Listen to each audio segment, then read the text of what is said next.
discussions about whether you are moving closer, or you believe the U.S. is moving closer to striking Iranian nuclear facilities. Where's your mindset on that? I can't say that, right? You don't seriously think I'm going to answer that question? Will you strike the Iranian nuclear component? And what time exactly, sir? Sir, would you strike it? Would you please inform us so we can be there and watch? I mean, you don't know that I'm going to even do it. You don't know. I may do it. I may not do it. I mean, nobody knows what I'm going to do. I can tell you this, that Iran's got a lot of trouble, and they want to negotiate. And I said, why didn't you negotiate with me before? All this death and destruction. Why didn't you negotiate? I said to the people, why didn't you negotiate with me 2 weeks ago? You could have done fine. You would have had a country. It's very sad to watch this. I mean, I've never seen anything like it. It's so, everyone thought it was going to be the reverse. I didn't think so. And I was telling them, you gotta do something. You gotta negotiate. And at the end, last minute, they said, no, we're not going to do that, and they got hit.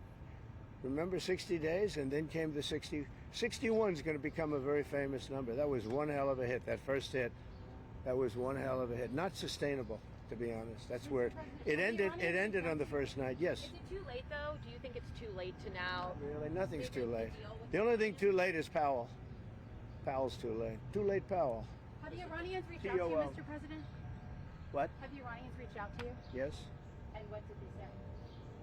I said it's very late. I said it's very late to be talking. Mr. President, we may meet. It's. I don't know. There's a big difference between now and a week ago, right? Big difference. President, you said we may meet. Mr. Powell said we may meet. Is this about Vance and with possibly going to talk about? It's about anybody. They even suggested they come to the White House. It's a big difference. But they've suggested that they come to the White House.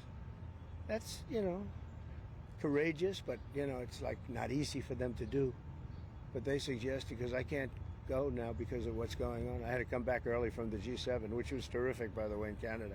Really terrific. Good people. Is there a possibility of next week or sooner that these? Well, I don't know how much longer it's going to go on. I mean, they're totally defenseless. They have no air defense whatsoever. We've totally captured.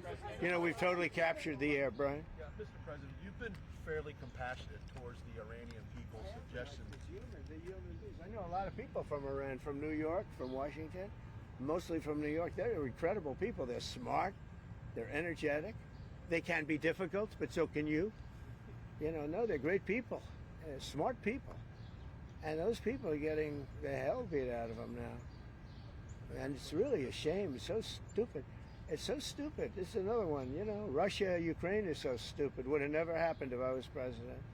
You guys agree with that, right? Would have never happened if I was president.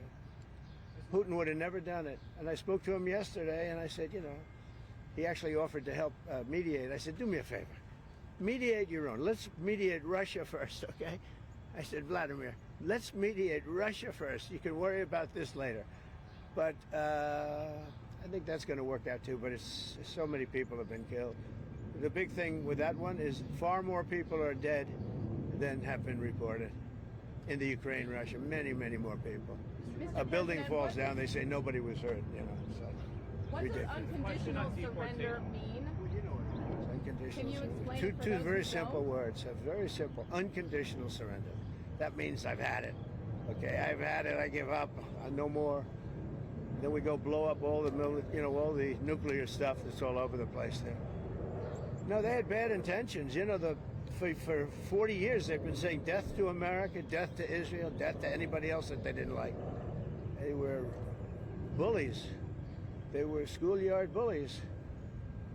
And now they're not bullies anymore, but we'll see what happens. Look, nothing's finished until it's finished. War is very complex. A lot of bad things can happen.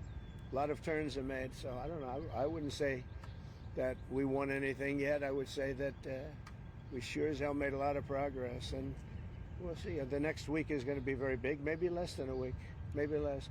But is there anybody here that said it would be okay to have a hostile, very, zealots really, but to have a hostile country have a nuclear weapon that could destroy 25 miles, but much more than that, could destroy other nations just by the breeze blowing the dust.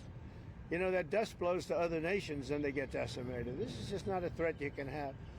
And we've been threatened by Iran for many years. You know, if you go back and look at my history, if you go back 15 years, I was saying we cannot let Iran get a nuclear weapon. I've been saying it for a long time, and I mean it more now than I ever meant it. Yeah.